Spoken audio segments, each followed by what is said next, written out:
طاعة الله.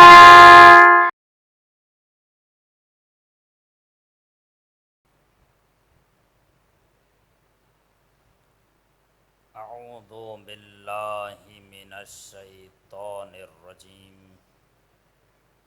بسم اللہ الرحمن الرحیم الحمد للہ رب العالمین بارئ الخلائق اجمعین باعث الانبیاء والمرسلین والصلاة والسلام والتحیۃ والاکرام علی سیدنا و مولانا ابی القاسم محمد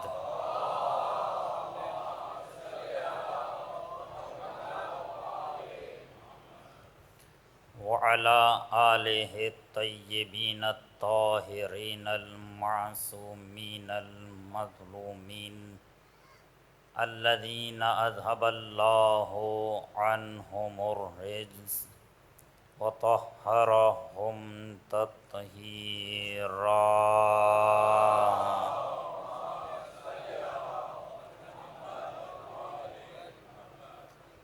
ولا سیما بقیت اللہ ارواحنا لتراب مقدمہ الفداء واللعنۃ الابدیۃ علی اعدائہم اجمعین اما بعد فقد قال اللہ الکریم فی الذکر الحکیم هو الذی ارسل رسولہ بالہدی ودین الحق لِیُظْہِرَهُ عَلَى الدِّینِ كُلِّهِ وَلَوْ كَرِهَ الْمُشْرِكُونَ۔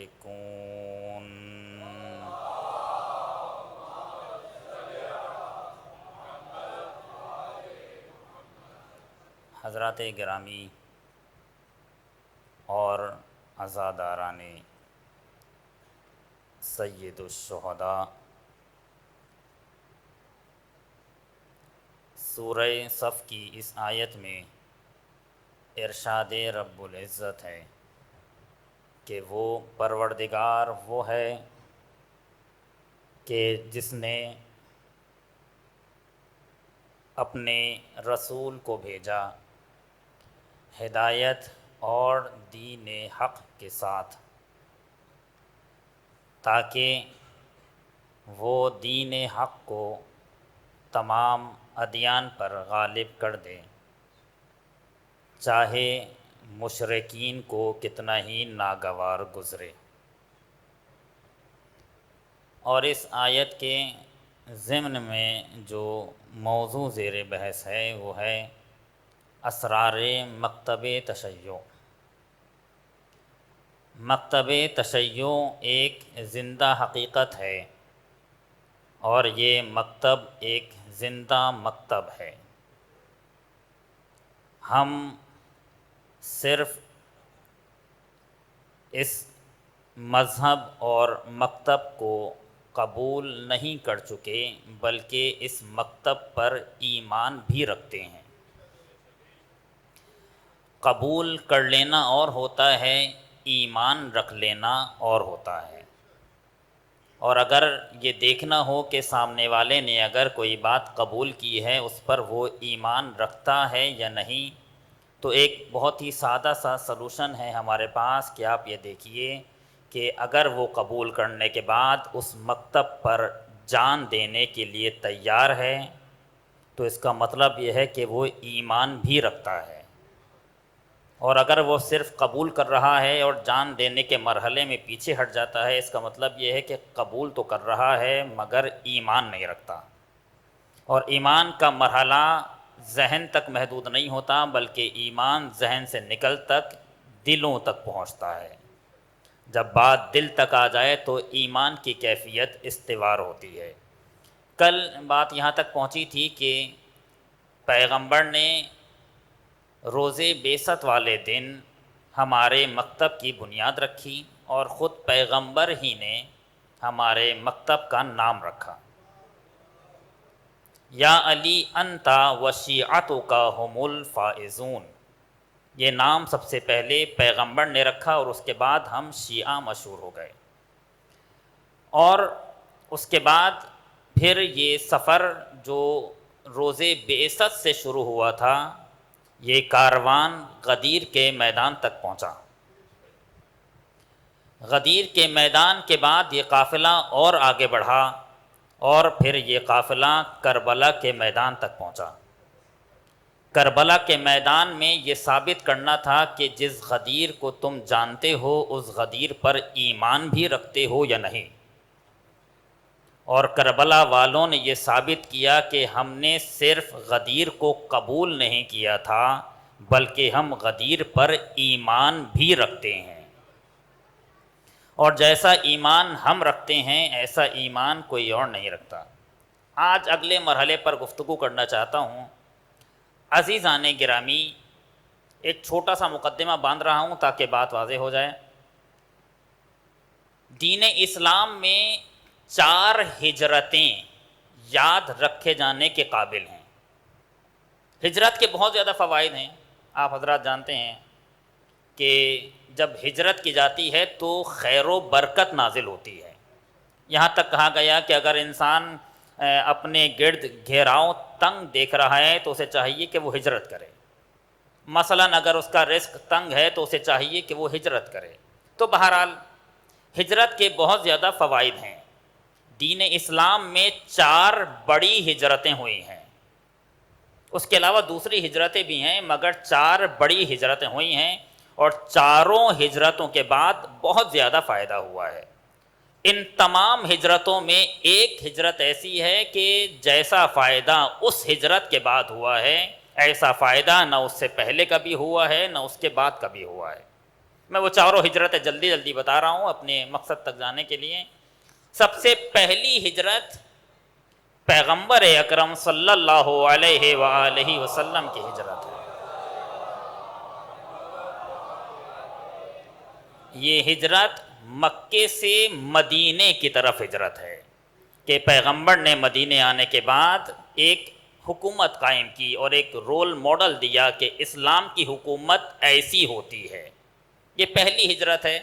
مکے سے مدینے آنے کے بعد جو فائدہ ہوا ہے وہ یہ کہ اسلامی حکومت قائم ہوئی ہے اور مکہ بھی فتح ہوا ہے۔ مکہ ہاتھ سے نہیں گیا بلکہ بعد میں مکہ بھی پیغمبر کے ہاتھ آ گیا۔ یہ پہلی ہجرت ہے۔ دوسری ہجرت مدینے سے کوفے کی طرف ہجرت ہے کہ جو امیر المومنین علی ابن ابی طالب علیہ الصلاۃ والسلام نے،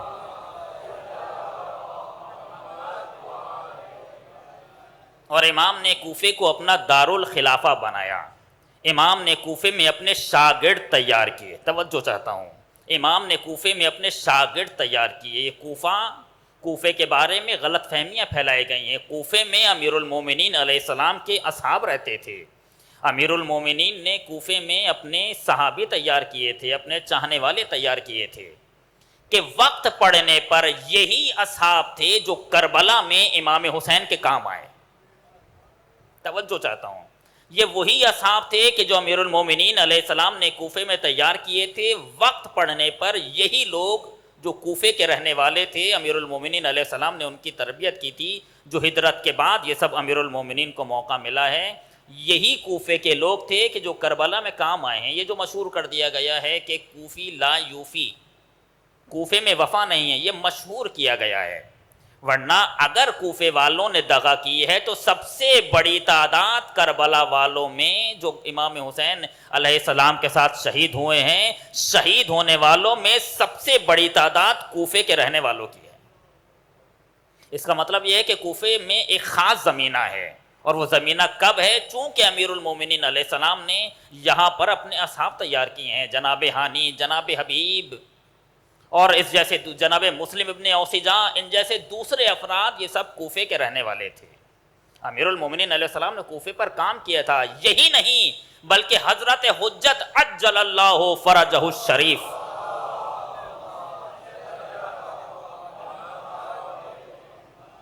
ظہور کے بعد کوفے کو اپنا دارالخلافہ بنائیں گے۔ اس کا مطلب یہ کوفے میں کچھ تو ہیں، کہ اول امام بھی دارالخلافہ بنا رہے ہیں اور آخر امام بھی دارالخلافہ بنا رہے ہیں، اور شاید یہی وہ چیز ہے جو دشمنوں کو چبھ رہی تھی اور انہوں نے کوفے کے خلاف ایک پروپیگنڈا کیا۔ بہرحال یہ خاص موضوع ہے، اس پر آپ لوگوں نے یقیناً علماء سے سنا ہوگا۔ پہلی ہجرت مکے سے مدینے کی طرف جو پیغمبر کی ہجرت ہے، دوسری ہجرت مدینے سے کوفے کی طرف، میں تیسری ہجرت بعد میں بتاؤں گا، چوتھی ہجرت پہلے بتا رہا ہوں، چونکہ ہمارا جو موضوع ہے وہ تیسری ہجرت ہے، سیکوینس کے اعتبار سے تیسری ہجرت پہلے بتانی چاہیے، لیکن میں بعد میں بتاؤں گا۔ چوتھی ہجرت حضرت امام علی رضا علیہ السلام کی ہجرت ہے۔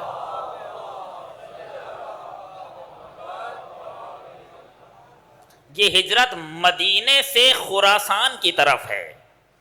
اس ہجرت کے بعد بھی بہت فائدہ ہوا ہے، چونکہ جب امام رضا علیہ السلام مدینے سے مرو یا خراسان کی طرف آئے ہیں تو امام اکیلے نہیں آئے ہیں، بلکہ امام کے ساتھ ایک پورا کاروان ہے جو بعد میں امام کے پیچھے پیچھے گیا ہے۔ اور یقیناً آپ نے سنا ہوگا، نہیں سنا تو سن لیجئے، اشارتاً تحقیق کر لیجئے گا کہ معصومہ سلام اللہ علیہا کو امام نے بلایا ہے۔ ہمارے استاد آیت اللہ عابدی نے اس میں پوری تحقیق بیان کی ہے، 2-3 جملے عرض کر رہا ہوں ان کی تحقیق کے، کہ امام رضا علیہ السلام نے اپنا قاصد بھیجا ہے معصومہ کے لیے، اور قاصد کو کہا ہے کہ معصومہ سے کہو کہ تمہیں امام نے بلایا ہے، آپ کو امام نے بلایا ہے۔ امام کو اتنی جلدی ہے معصومہ پہنچ جائیں کہ امام نے قاصد کو راستہ بھی بتایا ہے کہ اگر تم اس راستے سے جاؤ تو جلدی پہنچ جاؤ گے۔ اور اس کے بعد امام نے معصومہ کو بلایا ہے۔ معصومہ صرف اپنے بھائی کی محبت میں گھر سے نہیں نکلی، بلکہ اپنے امام کے حکم پر گھر سے نکلی ہیں۔ کاش، میں پھر کہہ رہا ہوں، لوگ کہتے ہیں کہ آپ کہتے ہیں کاش بیان کروں، کاش بیان کروں، مگر کاش بیان کروں اور کیا کہہ سکتا ہوں؟ کاش اس موضوع پر کبھی بات ہو کہ معصومہ جب نکلی ہیں تو معصومہ کے پاس 2 راستے ہیں، ایک راستہ ہے جو طولانی راستہ ہے اور ایک راستہ ہے جو مختصر راستہ ہے۔ معصومہ نے مختصر راستے کا انتخاب نہیں کیا، بلکہ طولانی راستے کا انتخاب کیا، تاکہ مختلف جگہوں پر اپنے بھائی کا پیغام زیادہ سے زیادہ پہنچا سکیں۔ یہ وہی سیرت ہے جو سیرت زینبی ہے کہ امام کا پیغام پہنچانے کے لیے نکلی ہیں جناب معصومہ۔ امام رضا کے بعد، میں یہاں پر رکنا چاہ رہا ہوں بس 2-3 جملوں کے لیے، امام رضا کے بعد جو علماء بیان کرتے ہیں 5000 اصحاب، جن میں اولاد اہل بیت بھی شامل ہیں اور اصحاب بھی شامل ہے، 5000 اصحاب ایران کے طرف سفر کر چکے ہیں۔ یہ کوئی کم تعداد نہیں ہے، 5000 کی تعداد ہے۔ اس ہجرت کا فائدہ کیا ہوا؟ یہ 2 ہجرتیں تو میں نے آپ کے سامنے بیان کر دی ہیں۔ اس ہجرت کا فائدہ یہ ہوا کہ اب تک تشیع مدینے تک محدود تھی، اور اب شیعت مدینے سے نکل کر خراسان تک جا رہی ہے۔ جس تشیع اور شیعت کا تم راستہ روک رہے تھے، نہ چاہتے ہوئے تم ہی نے تشیع کے لیے راستہ بنایا۔ جو میں نے پہلی مجلس میں عرض کیا تھا کہ خدا ایسی جگہ سے وارد ہوتا ہے کہ جہاں سے ہم نے گمان بھی نہیں کیا۔ جس شیعت کا تم راستہ روک رہے تھے، اسی شیعت کا تم نے نہ چاہتے ہوئے راستہ بنایا، اور امام رضا علیہ السلام کو تم امام کی مرضی کے برخلاف مرو یا خراسان لے آئے، اور تشیع مدینے سے نکل کر مرو یا خراسان پہنچی۔ آج بر صغیر کی جو تشیع ہے یہ امام رضا کی مرہون منت ہے، کیونکہ شیعت مدینے سے نکل کر خراسان پہنچی اور خراسان سے نکل کر بر صغیر تک پہنچی۔ یہ جو ہم سنتے ہیں کہ جناب عبداللہ شاغادی تشریف لائے ہیں، یہ سب اسی ہجرت کا ایک تسلسل ہے۔ جناب عبداللہ شاغادی کا آنا یا ان جیسے دوسرے افراد کا آنا، یہ تقریباً یہی ہجرت ہے۔ آپ کہیں کہ سال آگے پیچھے ہیں، سال کے آگے پیچھے سے نہیں ہوتا، تسلسل وہی ہے کہ امام چاہتے ہیں کہ امام زادے یا امام کے اصحاب مدینے سے نکل کر پوری دنیا میں پہنچ جائیں اور اہل بیت کا پیغام پہنچائیں، اور انہوں نے اہل بیت کا پیغام پہنچایا۔ مگر کتنے ناقدرے ہیں ہم نے ان اولاد اہل بیت کی یا ان اصحاب کی قدر نہیں کی جو کرنی چاہیے۔ ان کے احسانات ہیں۔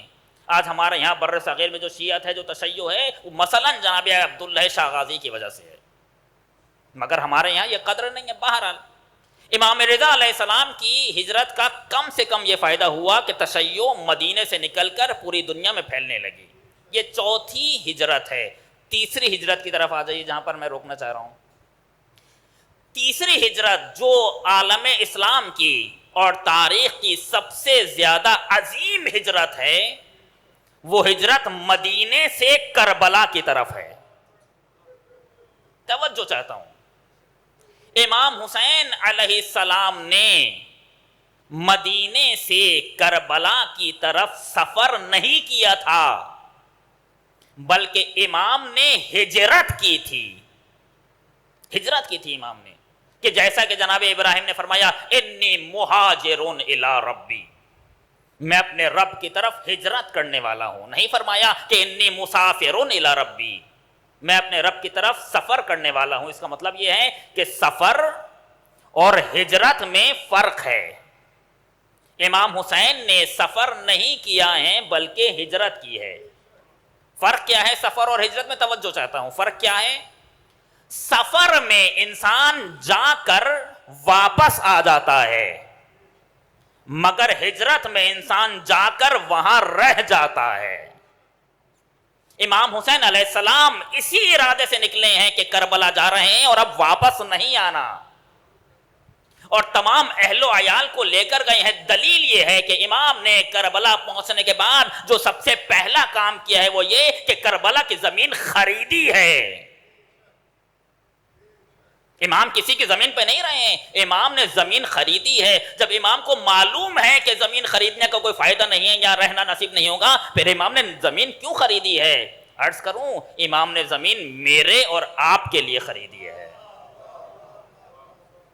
اور یہی نہیں، امام نے بنی اسد سے زمین خریدتے وقت یہ کہا ہے کہ دیکھو اگر میرے زائر آ جائیں تو میرے زائر کی مہمان نوازی کر لینا.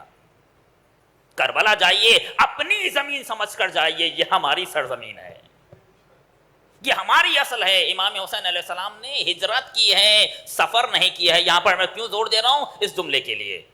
جب مدینے سے نکلنے لگے، مکے کے مقام پر آئے تو ایک جملہ فرمایا، اور یہ میں پھر کہہ رہا ہوں کہ کاش کبھی موقع ملے تو جو امام نے جملے فرمائے ہیں اور یہ جو اقوال ہیں ان پر رک رک کر بحث کی جائے. میں بس ایک قول پڑھ رہا ہوں، من کانا باذلن، اور یہ سب کے لیے ہے. آج بھی گویا امام فرما رہے ہیں جس طرح سے قرآن ابدی ہے، امام کا قول بھی ابدی ہوتا ہے. جس طرح سے قرآن زمانی اور مکانی نہیں ہوتا، امام کے اقوال بھی زمانی اور مکانی نہیں ہوتے. یہ صحیح ہے کہ امام کسی سے فرما رہے ہیں مگر اس کے لیے نہیں فرما رہے، سب کے لیے فرما رہے ہیں. جیسا کہ قرآن مجید ہے، قرآن مجید نے پیغمبر سے خطاب کیا ہے مگر پیغمبر سے نہیں بلکہ تمام انسانوں سے خطاب کیا ہے. ایسے ہی ائمہ کے اقوال ہوتے ہیں. امام حسین علیہ السلام نے یہ فرمایا کہ من کانا باذلن، اور یہ آج کے لیے بھی ہے، من کانا باذلن فینا محجتہ وموطنا علی لقاء اللہ فلیرحل معنا. میں دلیل دے رہا ہوں کہ امام نے سفر نہیں کیا تھا، امام نے ہجرت کی تھی. جو بھی ہماری راہ میں خون جگر دے سکتا ہے اور جو بھی اللہ سے ملاقات کا امیدوار ہے تو وہ ہمارے ساتھ کوچ کرے. امام فرما رہے ہیں کوچ کرے، نہیں فرما رہے کہ ہمارے ساتھ سفر کرے بلکہ وہ ہمارے ساتھ ہجرت کرے. کون؟ کہ جو خون جگر دے سکتا ہے اور جو خدا سے ملاقات کا امیدوار ہے. یہاں پر رکیے، محجتہ، جیسا کہ زیارت اربعین میں بھی ہے، بذلا محجتہ، کہ امام نے اپنا محجہ باذل کیا. عربی میں دو لفظ ہیں، باذل اور ہبہ. اردو میں کہتے ہیں دونوں کا معنی ایک جیسا کرتے ہیں. بذل یعنی دے دینا اور ہبہ یعنی دے دینا، گفٹ جسے ہم کہتے ہیں. بذل یعنی گفٹ اور ہبہ یعنی گفٹ، مگر عربی میں ان دونوں میں فرق ہے. ہبہ میں اس کے عوض میں مانگنے کی خواہش ہوتی ہے. ممکن ہے کہ آپ کسی کو تحفہ دیں تو آپ کو یہ امید ہو کہ وہ بھی آپ کو کچھ دے گا، یہاں پر ہبہ ہوتا ہے. لیکن جہاں پر ذرہ برابر بھی امید نہ ہو وہاں پر بذل ہوتا ہے، ہبہ نہیں ہوتا. زیارت اربعین میں ہے کہ وَبَذَلَ مُحْجَتَهُ فِيكَ، پروردگار حسین ابن علی نے اپنا سب کچھ تیری راہ میں ہبہ کر دیا، بذل کر دیا، یعنی جو ہے وہ سب حسین ابن علی نے تیری راہ میں دیا. حسین کو کچھ نہیں چاہیے، بس اپنا خدا چاہیے. توجہ چاہتا ہوں. اب یہ موجاتا ہوں کا معنی کرنا چاہ رہا ہوں. موجا کیا ہوتا ہے؟ جو میں کہہ رہا ہوں خون جگر، خون جگر سمجھانے کے لیے کہہ رہا ہوں، مگر دقیق معنی کیا ہے موجا کا؟ جب آپ کسی جانور کو ذبح کرتے ہیں، اس کا سارا خون بہہ جاتا ہے، آخر میں خون کے کچھ قطرے اس کے دل میں رہ جاتے ہیں. ان کچھ قطروں کو کہا جاتا ہے موجا. اب اس قول کا معنی کریں. امام فرما رہے ہیں کہ جو بھی ہماری راہ میں اپنے دل کے وہ بچے ہوئے کچھ قطرے بھی دینا چاہتا ہے تو ہمارے راہ میں کوچ کرے. اور یہ قول ہم سب کے لیے ہے.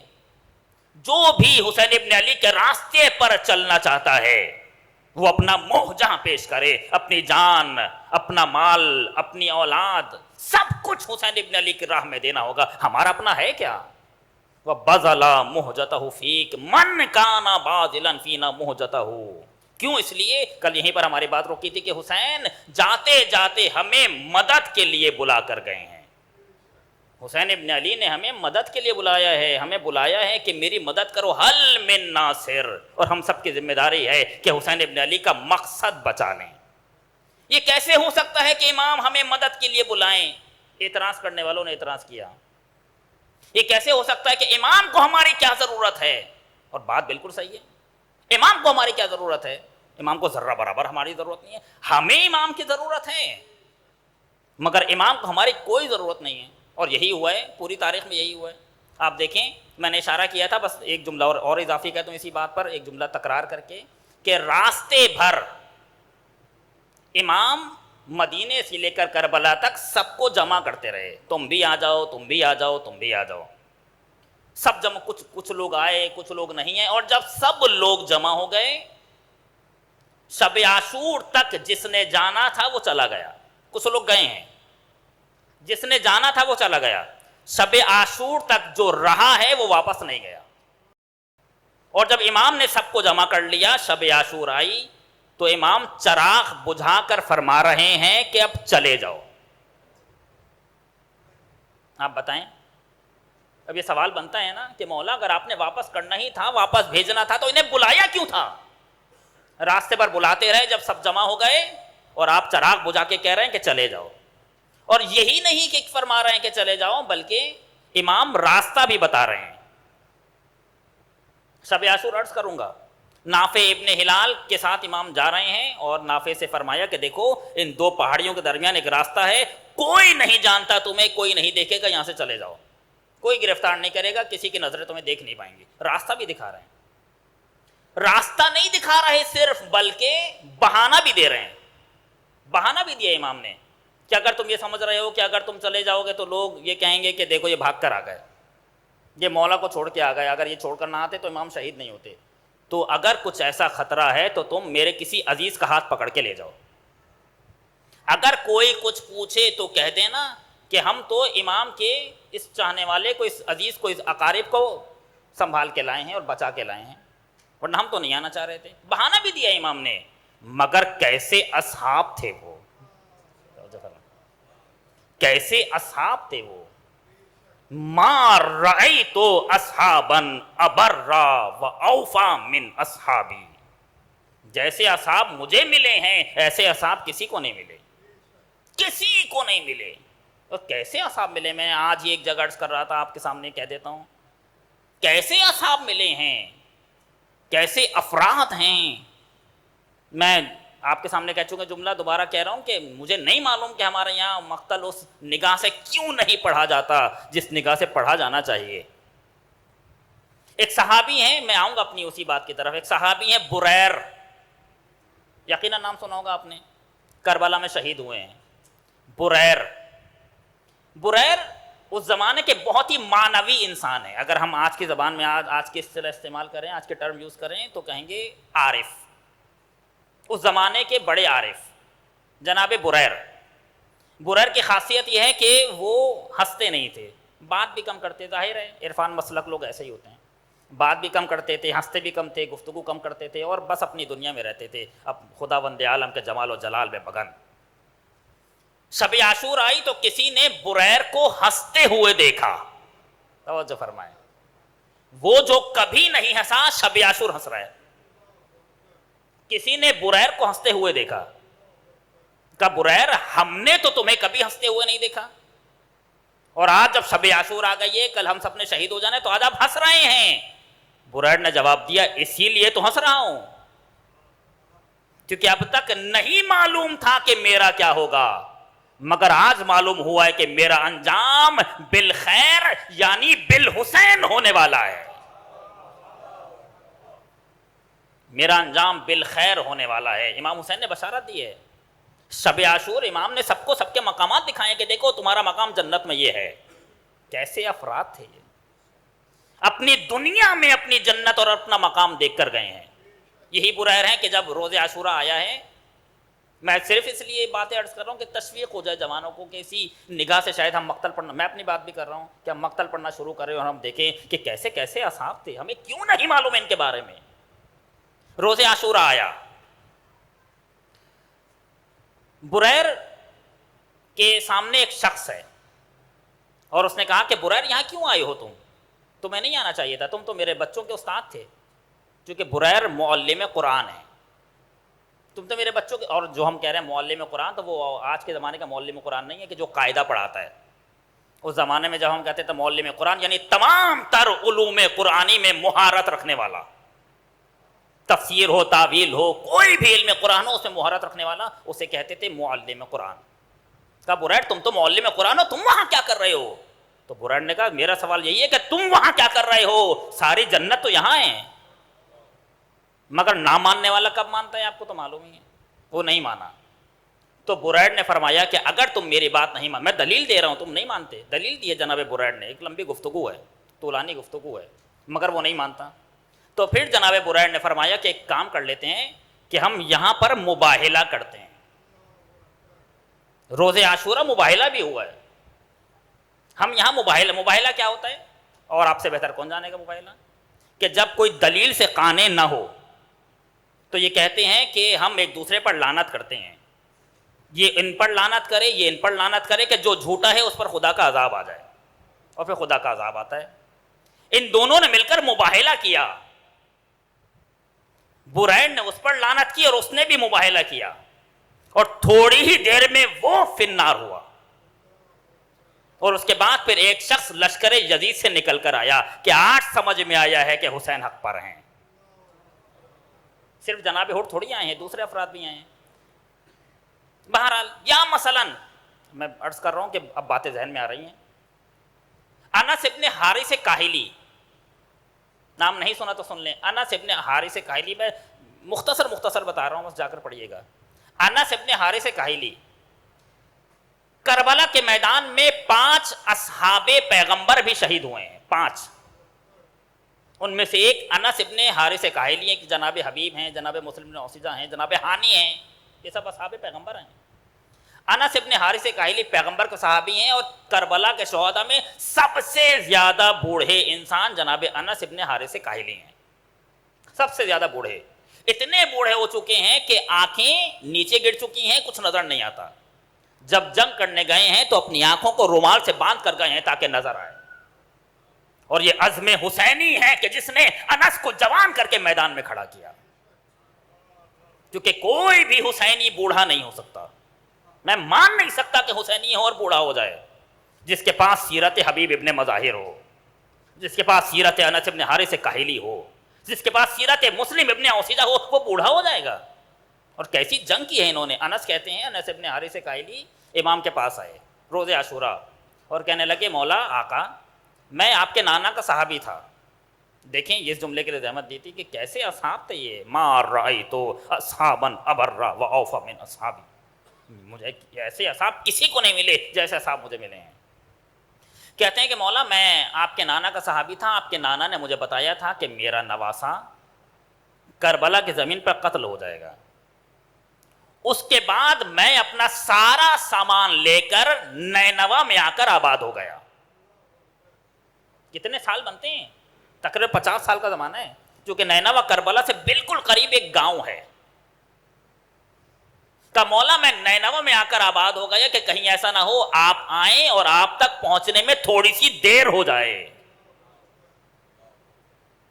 حق ہے نا کہ امام ایسے اصحاب کے لیے فرمائیں کہ جیسے اصحاب مجھے ملے ہیں، اور کتنی ساری باتیں اور ذہن میں آ رہی ہیں۔ یہ وہ اصحاب ہیں جو اپنے آپ کو بھول چکے ہیں، انہیں سوائے حسین کے کچھ نظر نہیں آ رہا تھا۔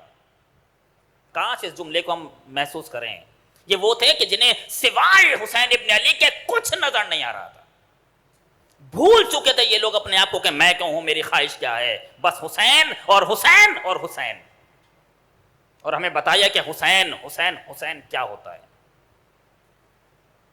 جناب مسلم ابن اوسیجہ، اجازت ہے میں بہت زیادہ واقعات بیان نہیں کرتا،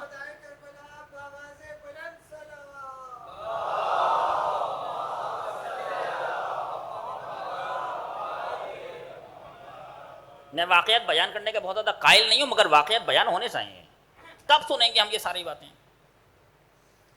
مسلم ابن اوسیجہ کہ جو جناب حبیب کے دوست ہیں، جناب حبیب کے ساتھ آئے ہیں، ظاہرہ میں پڑھ چکا ہوں آپ کے سامنے۔ جب جناب مسلم جنگ کرتے کرتے زمین پہ گرے ہیں، امام نے جناب حبیب کو ساتھ لیا، مسلم کے سرہانے گئے۔ حبیب ابن مظاہر مسلم کے سرہانے کھڑے ہیں، سامنے امام کھڑے ہیں۔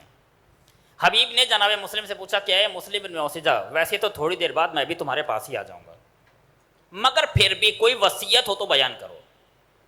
انسان وصیت میں کیا بیان کرتا ہے؟ کوئی بھی اگر انسان کو پتا ہو کہ تھوڑی دیر کے بعد میرا انتقال ہونے والا ہے یا میں شہید ہو جاؤں گا، تو انسان کوئی بھی فالتو بات نہیں کرتا، ایک لفظ ایسا کوشش کرتا ہے، کوئی ایک لفظ اپنی زبان پہ ایسا جاری نہ کرے جو فضول ہو، جو بیکار ہو، چونکہ اس کو پتا ہے وقت کم ہے، جو کہنا ہے ابھی کہہ دینا ہے، اور مسلم کو پتا ہے کہ تھوڑی دیر بعد میری جان نکلنے والی ہے، اور حبیب پوچھ رہے ہیں کہ مسلم کوئی وصیت ہو تو بیان کرو۔ آپ کو معلوم ہے جناب مسلم نے وصیت کیا بیان کی؟ جو مقتل نے لکھا ہے، جناب امام حسین کی طرف دیکھا، جناب مسلم نے اشارہ کیا، چونکہ آواز زیادہ نہیں نکل رہی، رمق باقی ہے، آواز نہیں نکل پا رہی، بس جان کا نہیں کا عالم ہے، اشارہ کیا امام حسین کی طرف اور فرمایا اوسی کا بہذا، اے حبیب جب تک زندہ رہنا حسین کا خیال رکھنا، تمہارے ہوتے ہوئے ایسا نہ ہو کہ حسین کو کچھ ہو جائے۔ اب میں اور ساری باتیں چھوڑ رہا ہوں، باتیں تو بہت سارے ذہن میں آ رہی ہیں، اسی لیے اب حق ہے کہ تاریخ لکھے، یہ جملہ سنیں، حق ہے کہ تاریخ لکھے، لم یجدوا علما مس الحدید، کربلا والے جب جنگ کر رہے تھے تو تلوار اور نیزوں کا درد محسوس نہیں ہو رہا تھا، کوئی تلوار مارتا تھا تو درد محسوس نہیں ہو رہا، کوئی نیزہ مار رہا ہے تو درد محسوس نہیں ہو رہا، کوئی تیر مار رہا ہے تو درد محسوس نہیں ہو رہا۔ اس کے دو تفسیریں بیان کی گئی ہیں، اس جملے کے دو معنی نکلتے ہیں۔ ایک معنی تو یہ ہے کہ امام نے کوئی معجزہ دکھایا ہے، جیسا کہ امام نے شب عاشور سب کو سب کے مقامات دکھائے ہیں، ایسے ہی امام نے کوئی معجزہ دکھایا ہے کہ جنگ کریں مگر درد نہ ہو، اور ظاہر ہے یہ ممکن ہے، ہوا ہے ایسا۔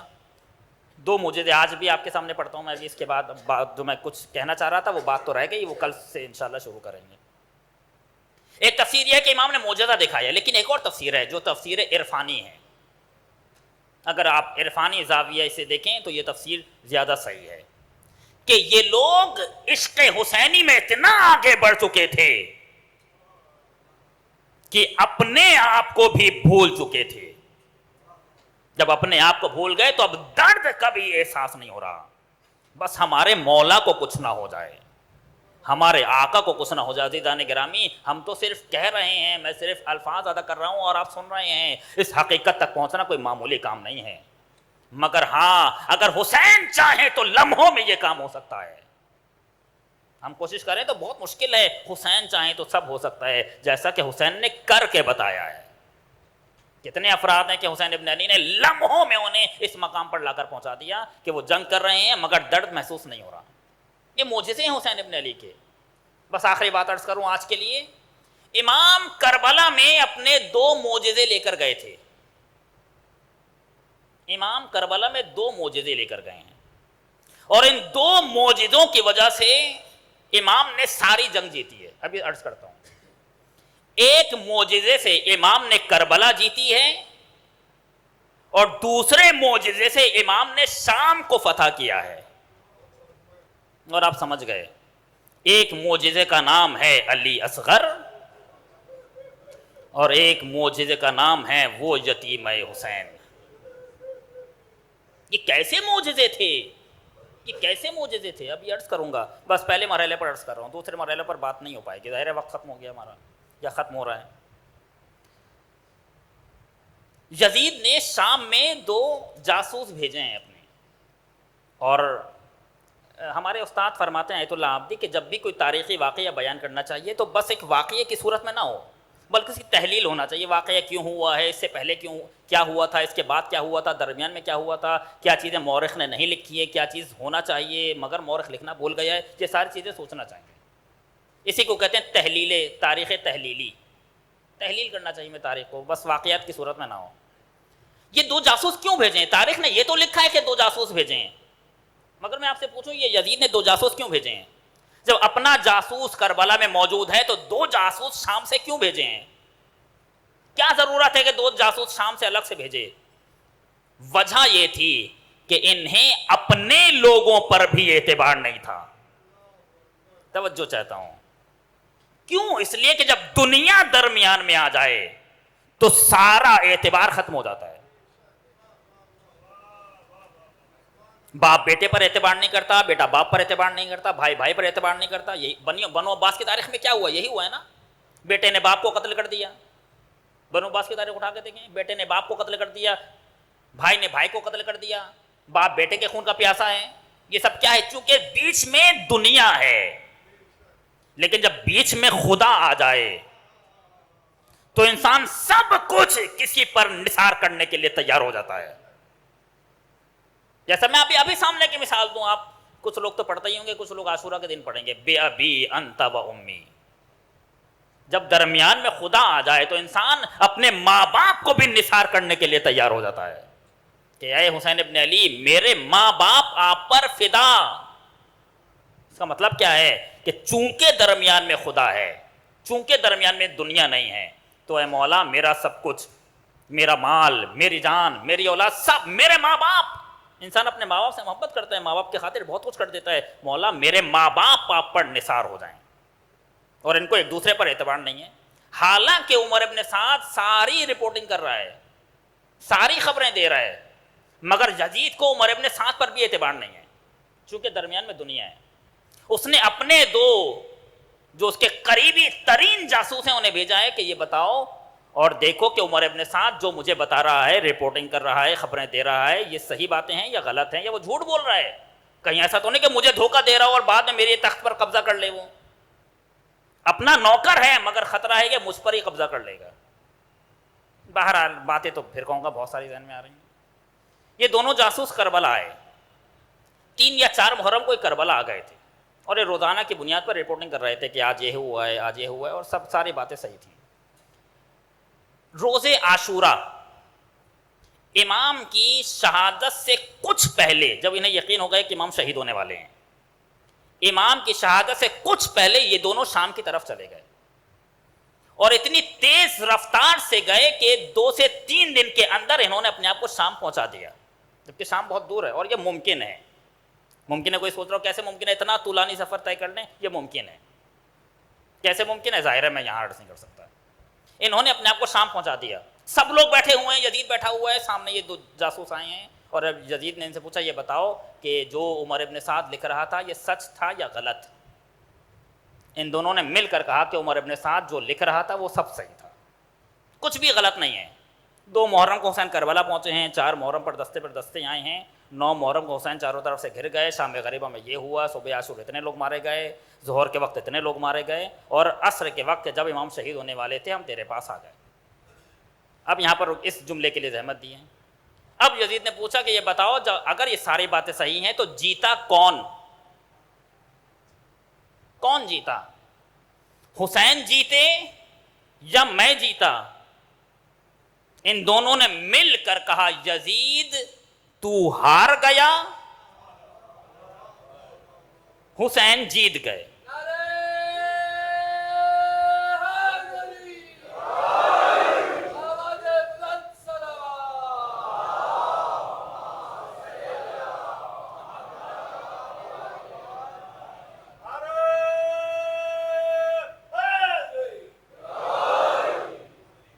یزید تو ہار گیا، حسین جیت گئے. کہا یہ کیا بات کہی تم نے؟ ابھی تو تم کہہ رہے تھے کہ ساری باتیں صحیح ہیں. 2 محرم کو کربلا پہنچے ہیں، 9 محرم کو یہ ہوا ہے، 10 محرم کو سب شہید ہو گئے. جب سب شہید ہو گئے تو وہ جیتے کیسے؟ کہ ہمارے لوگ بھی مارے گئے؟ کہ نہیں، تمہارے لوگ مارے گئے مگر اتنے نہیں، تمہارے لوگ ظاہری اعتبار سے غالب رہے ہیں. پھر کہا کہ اگر ان کے یہاں سب مارے گئے تو یہ بتاؤ کہ وہ جیتے کیسے؟ میں جیتا ہوں، وہ ہارے ہیں، یہ کہنا چاہیے تمہیں. انہوں نے کہا نہیں نہیں یزید، تو غلط کہہ رہا ہے، حسین جیت گئے، تو ہار گیا. یہ کیسے کہہ رہے ہو کہ حسین جیت گئے؟ ساری باتیں میرے حق میں، میڈیا میرے پاس ہے، تخت میرے پاس ہے، فوج میرے پاس ہے، سالار میرے پاس ہے، سب میرے پاس ہے، اور تم کہہ رہے ہو کہ حسین جیت گئے، میں ہار گیا. اور واقعا سب اس کے پاس تھا نا، میڈیا اس کے پاس ہے. حمید ابن مسلم اس کا بندہ ہے جسے ہم کہتے ہیں حمید ابن مسلم، صحیح تلفظ ہے حمید ابن مسلم. حمید ابن مسلم اس کا ہے، میڈیا اس کا ہے، تخت اس کا ہے، تاج اس کا ہے، فوج اس کی ہے، اختیارات اس کے پاس ہیں، وسائل اس کے پاس ہیں. تو جیتا کون؟ کہ تو ہارا ہے، حسین جیتے ہیں. اور حسین کے پاس نہ تخت ہے، نہ تاج ہے، نہ افراد ہیں، نہ میڈیا، کچھ بھی نہیں ہے.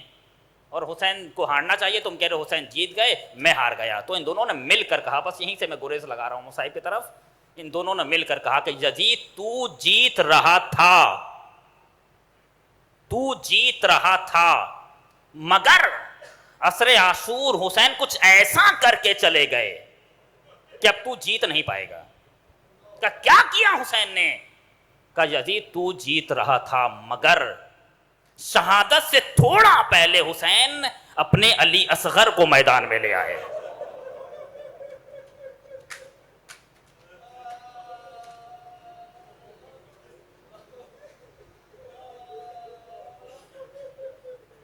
اب یہ بچہ بتائے گا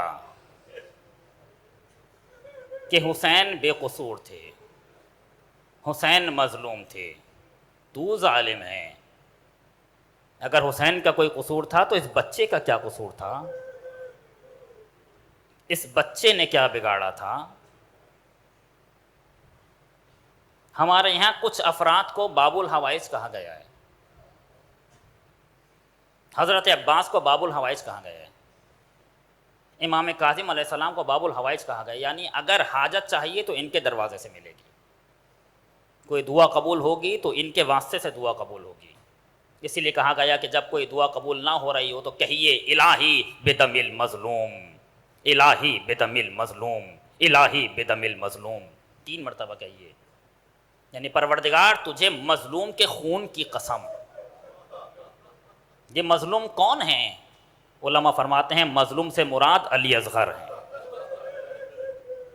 پروردگار تجھے اس خون ناحق کی قسم. ان میں سے ایک باب الحوائج حضرت علی اصغر ہیں. آپ کو معلوم ہے کیوں کہا جاتا ہے حضرت علی اصغر کو باب الحوائج؟ کیونکہ ہر شہید اپنے معافی ضمیر کا اظہار کر سکتا تھا، مگر علی اصغر اتنے چھوٹے تھے کہ پانی مانگ بھی نہیں سکتے تھے، کچھ کہہ بھی نہیں سکتے تھے.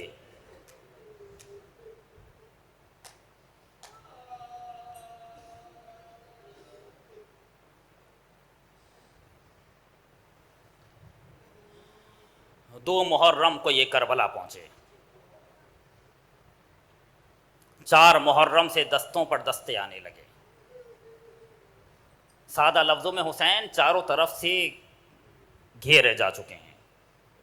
9 محرم کو جس نے آنا تھا وہ آ گیا، شب عاشور آئی. ہر ماں اپنی اولاد کو سامنے بٹھائے اور کہہ رہی ہے دیکھو کل شرمندہ نہ کرانا. زینب نے اپنے دونوں دلاروں کو سامنے بٹھایا ہوا ہے، میرے بچوں تم جعفر طیار کے پوتے ہو، حیدر کرار کے نواسے ہو، شرمندہ نہ کرانا. مجھے اجازت دیجئے کہ 8 سے مصائب تھوڑے سے طولانی ہو جائیں، کیونکہ ہمیں سارے سال کا ذخیرہ انہی 10 دنوں میں سے لینا ہے نا. ایک ماں ہے ام فروہ نے قاسم کو سامنے بٹھایا ہے، میرے لال مجھے شرمندہ نہ کرانا. ام کلثوم نے حضرت عباس کو سامنے بٹھا دیا ہے، بھیا تم میری طرف سے قربانی بن جاؤ۔ اسی درمیان ایک ماں ہے جو ایک چھوٹے سے بچے کا جھولا جھلا رہی ہے اور کہہ رہی ہے میرے لال کل سب قربانی دیں گے، کل سب اپنے آقا پہ قربان ہو جائیں گے، مگر تم تو بہت چھوٹے ہو، میں کس کی قربانی دوں؟ عجب نہیں زبانیں بے زبانی میں کہا ہو کہ اماں صبح ہونے دو ایسی جنگ لڑوں گا کہ ایسی جنگ کسی نے نہ لڑی ہوگی۔ اور یہی ہوا، علی اصغر نے ایسی جنگ لڑی کہ ایسی جنگ کسی نے نہ لڑی تھی۔ جب سانپ مارے گئے، نہ انصار نہ اصحاب نہ اولاد نہ بھائی نہ بھتیجے، آواز آئی حل من ناصر ینصرنی۔ میں نے آپ سے کہا تھا نا کہ 7 موقعوں پر امام نے جملہ فرمایا ہے حل من ناصر، ایک موقع یہ ہے جب کوئی نہ رہا تو آواز دی حل من ناصر۔ جیسے ہی یہ کہا تو خیمے سے ایک کوہرام اٹھا، ایک کوہرام مچا خیمے میں۔ حسین خیمے میں آئے، کہنے لگے کہ زینب ابھی تو میں زندہ ہوں، ابھی کیوں رو رہی ہو میری بہن؟ آواز دی بھیا تمہاری آواز میں نہ جانے کتنا درد تھا، جب سے تم نے حل من ناصر کہا ہے یہ شیش ماہا بے چین ہو گیا ہے۔ آواز دی لاؤ بہن لاؤ علی اصغر کو مجھے دو، میں پانی پلا کے لے آؤں۔ ماں جانتی ہے کہ جو بھی میدان میں گیا ہے وہ واپس نہیں آیا۔ مجھے نہیں معلوم رباب نے حسین کے ہاتھوں پر کیسے دیا ہے علی اصغر کو، لیکن ہاں اتنا لکھا ہے کہ حسین نے ابا کے دامن سے علی اصغر کو چھپا لیا اور چلے میدان کی طرف۔ اشقیاء سمجھے کہ شاید حسین قرآن لے کر آ رہے ہیں، حسین تھک چکے ہیں، مگر درمیانے میدان میں حسین کھڑے ہوئے، اپنی ابا کا دامن ہٹایا، آواز دی یا قوم ان لم ترحمونی فرحموا ھذا الطفل اما ترونہ کیف یتلذا۔ اے لوگوں اگر مجھ پر رحم نہیں کھاتے تو چھوٹے سے بچے پر رحم کھا لو۔ تم دیکھ نہیں رہے کہ میرا بیٹا میرا بچہ کیسے تلذی کر رہا ہے؟ یہ جملہ آپ نے کتنی آسانی سے سن لیا نا، امام فرما رہے ہیں تم دیکھ نہیں رہے میرا بیٹا تلذی کر رہا ہے، یہ چھوٹا سا بچہ تلذی کر رہا ہے۔ آپ کو معلوم ہے یہ تلذی کیا ہوتا ہے؟ مچھلی کو جب پانی سے نکالیں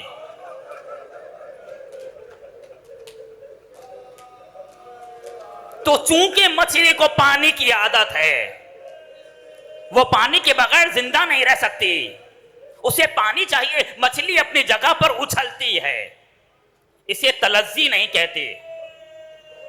مچھلی کی طاقت کم ہونا شروع ہوتی ہے، یہ اپنی جگہ پر لیٹے لیٹے کروٹیں بدلتی ہے، اسے بھی تلذی نہیں کہتے۔ جب مچھلی کی جان نکلنے والی ہوتی ہے، یہ اپنی جگہ پر لیٹے لیٹے کبھی منہ کھولتی ہے کبھی منہ بند کرتی ہے، اسی حالت کو تلذی کہتے ہیں۔ حسین کہنا چاہ رہے ہیں دیکھ نہیں رہے میرے بیٹے کی جان نکلنے والی ہے، پیاس کے مارے کبھی منہ کھول رہا ہے کبھی بند کر رہا ہے۔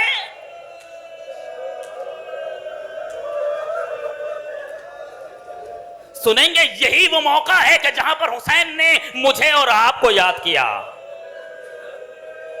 نہ جانے کیسی مصیبت تھی یہ کہ حسین نے مجھے اور آپ کو یاد کیا۔ آواز شیعتی مہما شربتم معاذ بن فسکرونی، اے میرے چاہنے والوں جب ٹھنڈا پانی پینا تو مجھے یاد کر لینا۔ آگے آواز دی لیتکم فی یوم عاشورا جمیعا تنظرونی، کاش میرے چاہنے والوں تم لوگ روزے عاشورا ہوتے تو دیکھتے میں کیسے اپنے بچے کے لیے پانی مانگ رہا تھا۔